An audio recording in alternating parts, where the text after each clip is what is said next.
Bismillahirrahmanirrahim. Putusan Fasal Masail Senin 22 Jumadil Ula 1443 Hijriah 27 Desember 2021 Masehi. Masalah tahun baru 1 Januari maksudnya.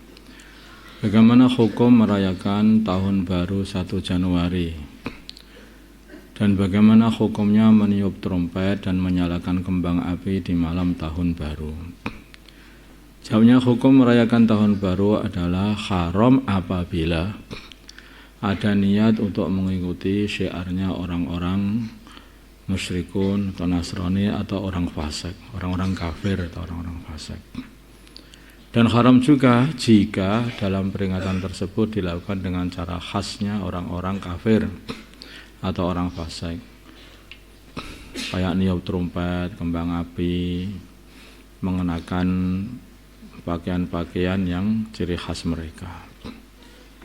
Tahun baru itu sebetulnya dulunya dimulai oleh orang-orang musyrikun itu pada zaman Romawi dulu, sebelum datangnya Nabi Isa malahan. Sehingga di antara namanya juga nama dari raja mereka, seperti Juli itu Julius itu, dan Juli itu Julius Caesar itu. Seperti Agustus itu juga nama dari penggantinya dia. Jadi itu sebetulnya ada hubungan dengan orang-orang musyrikun wasani, penyembah berhala dulunya. Dan itu perayaan-perayaan asalnya perayaan mereka, tapi akhirnya jadi perayaan orang seluruh dunia ini. Tapi kalau kita merayakan dengan cara mereka, ikut syiar-syiarnya kekafiran itu ya tentu saja tidak boleh.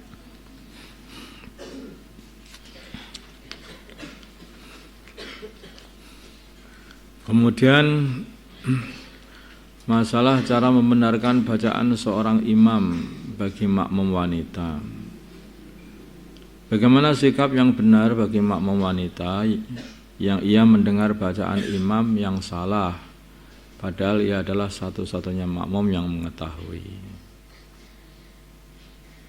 Jadi pada dasarnya orang itu kalau mendengar ada saudaranya membaca Al-Quran salah, ya memang harus dibenarkan kan? Karena itu bisa merubah arti dan sudah berbahaya, maka harus dibenarkan. Jawabnya adalah ia wajib membenarkan, tapi dengan suara yang tegas sekiranya suaranya itu tidak menimbulkan fitnah. Ia wajib membenarkan dengan suara yang sekiranya tidak menimbulkan fitnah, yaitu dengan suara yang tegas saja. Jangan dilembut-lembutkan suaranya, sehingga nanti yang mendengar atau yang imamnya sendiri itu jadi terpengaruh. Tapi kalau dengan suara yang tegas, ya insya Allah ya malah tidak terpengaruh, sekiranya aman dari fitnah. Bacalah.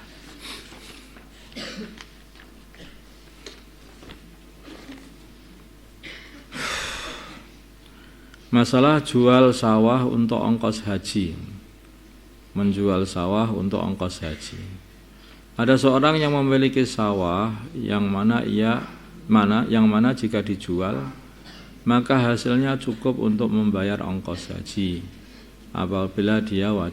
Apakah dia wajib menjual sawah tersebut? Iya. Kalau dia itu punya harta berupa barang-barang dagangan atau berupa harta berupa sawah namanya, dan itu cukup untuk haji, untuk biaya haji, itu dia wajib untuk menjualnya, wajib untuk menjualnya. Karena itu haji ini kewajiban nomor 5 dari rukun Islam itu.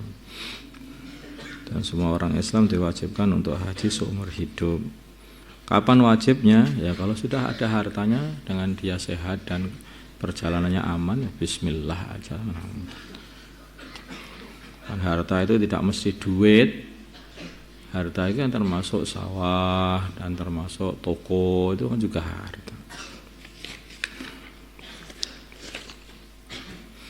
sapi, itu juga harta. Bahkan kalau rumah yang rumahnya itu berlebih-lebih, saya nggak punya apa-apa, punyanya hanya rumah.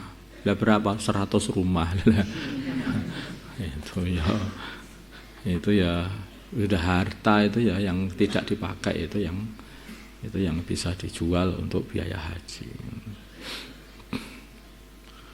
Allahumma shalli ala sayyidina Muhammad wa ala ali sayyidina Muhammad sallallahu ala sayyidina Ibrahim wa ala ali sayyidina Ibrahim wa barik ala sayyidina Muhammad wa ala Allahumma arham wa sayyidina Muhammad Allahumma ighfir wa sayyidina Muhammad Allahumma aslih sayyidina Muhammad alih baina qulubi ummati sayyidina Muhammad Allahumma ansur wa sayyidina Muhammad Allahumma asmi sultanan nasira sallallahu alaihi khas mereka.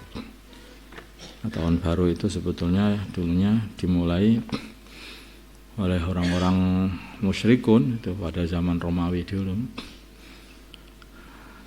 sebelum datangnya Nabi Isa malahan, sehingga di antara namanya juga nama dari raja mereka, seperti Juli itu Julius itu dan Juli itu Julius, Julius Caesar itu.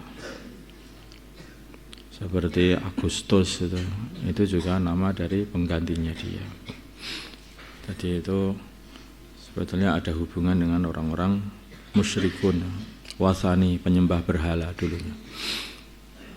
Dan itu perayaan-perayaan asalnya perayaan mereka, tapi akhirnya jadi perayaan orang seluruh dunia ini. Jadi kalau kita merayakan dengan cara mereka, ikut syiar-syiarnya kekafiran itu ya tentu saja tidak boleh.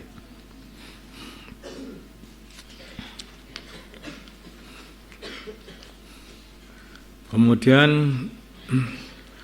masalah cara membenarkan bacaan seorang imam bagi makmum wanita.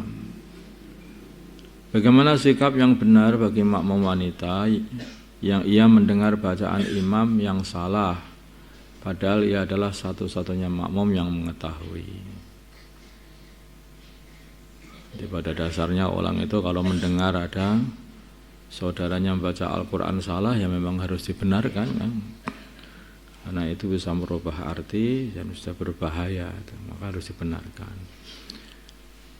Jawabnya adalah ia wajib membenarkan, tapi dengan suara yang tegas sekiranya suaranya itu tidak menimbulkan fitnah. Ia wajib membenarkan dengan suara yang sekiranya tidak menimbulkan fitnah, yaitu dengan suara yang tegas saja.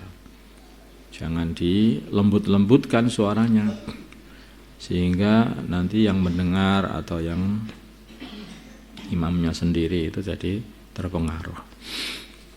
Tapi kalau dengan suara yang tegas, ya insya Allah ya malah tidak terpengaruh. Sekiranya aman dari fitnah, bacalah.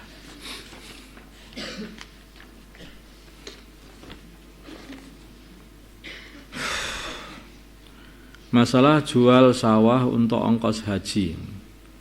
Menjual sawah untuk ongkos haji. Ada seorang yang memiliki sawah yang mana jika dijual maka hasilnya cukup untuk membayar ongkos haji. Apakah dia wajib menjual sawah tersebut? Iya.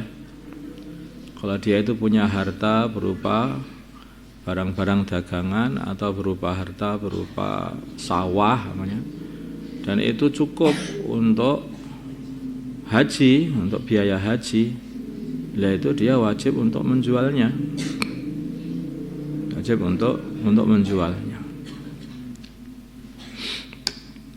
Karena itu haji ini kewajiban nomor 5 dari rukun Islam itu.